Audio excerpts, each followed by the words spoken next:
Bonjour à tous, je vous invite à vous abonner à cette chaîne, à aimer, à partager, à commenter ces vidéos, c'est très important. C'est une manière de nous soutenir. Merci à vous tous. Et tout de suite, nous retrouvons Pascal Pointu. Bonjour Pascal.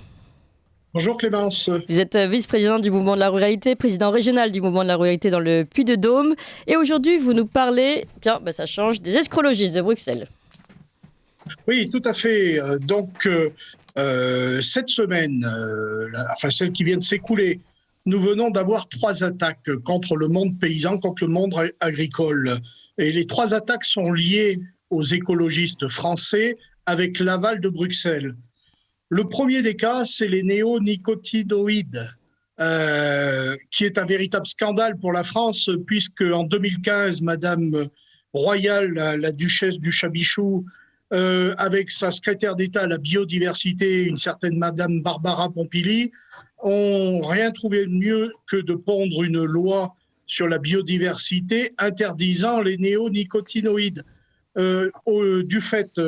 En attendant, on n'a pas de produit de substitution, pas de produit de remplacement, et nous avons une filière de la betterave sucrière qui est grandement mise en danger, puisqu'on s'est aperçu qu'en 2020, à cause d'un insecte, la jaunisse a frappé durement cette filière, et cette filière a perdu plus de 60%, entre 60 et 70% de sa production. Ce qui veut dire que la France est leader européen sur la betterave sucrière.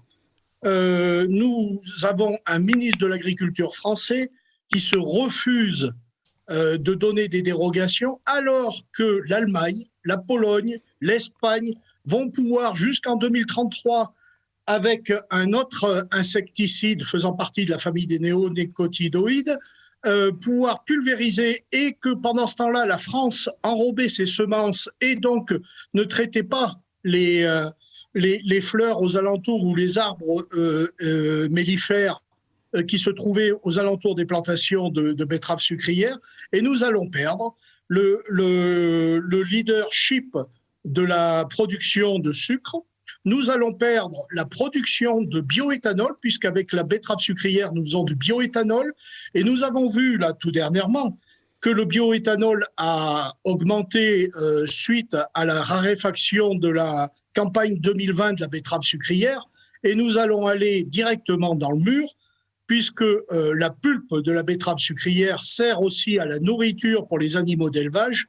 Et nous allons ruiner une part de notre souveraineté alimentaire, une fois de plus, et l'Allemagne va nous passer devant, comme d'habitude, avec l'assentiment de Macron qui ne bougera pas et qui ne fera rien pour lutter. Et nous allons avoir des paysans, notamment nos betteraviers, qui vont être, je crois, très prochainement dans la rue à Paris pour dire toute leur colère et toute leur indignation d'être lâchés par un ministre de l'Agriculture dont ils avaient mis toute leur confiance dans le débat. Et nous allons avoir de gros problèmes pour pouvoir subvenir à nos propres besoins. Et donc, nous allons avoir forcément une inflation du prix du bioéthanol, des produits sucriers, oui, et des produits destinés à l'alimentation. Et Pascal Pointu, et de l'autre côté, j'allais vous dire, malgré tout, certes, là, on voit bien la rupture d'égalité dans la concurrence entre les Français et les autres pays européens, donc ça pose un problème. De l'autre côté, oui, c'était peut-être une bonne nouvelle que nos insectes, nos abeilles soient un petit peu moins maltraités, non? Alors, il faut remettre l'église au milieu du village. Savez-vous quelle est la principale cause de la disparition de l'abeille? Non. Non. Alors, c'est un parasite, le varroa. C'est le varroa qui se met sur l'abeille, qui la perce et qui conduit inéluctablement à sa mort en l'affaiblissant, et elle attrape des maladies et donc elle décède. Le varroa est extrêmement majoritaire sur les exploitations de miel. Donc le varroa lié au frelon asiatique cause plus de 80% de la disparition de l'abeille. Donc, si vous voulez, nous sommes très loin quand même du problème des néonicotinoïdes. D'accord. Surtout que nous, en plus, la betterave, si vous voulez, lorsqu'elle est ramassée, elle n'est pas mellifère. C'est-à-dire que la fleur n'est pas arrivée à son terme. Oui. Et donc ne touche pas l'abeille. Le problème qui se posait, c'est que ça lui enlève ses repères à l'abeille. En attendant, nous pouvions essayer de trouver, comme font les Allemands, comme font les Polonais, de trouver des dérogations pouvant nous amener à ce que la recherche trouve un produit compétent. Mais non, il a fallu que la France encore en rajoute une couche par rapport à ce que l'Europe.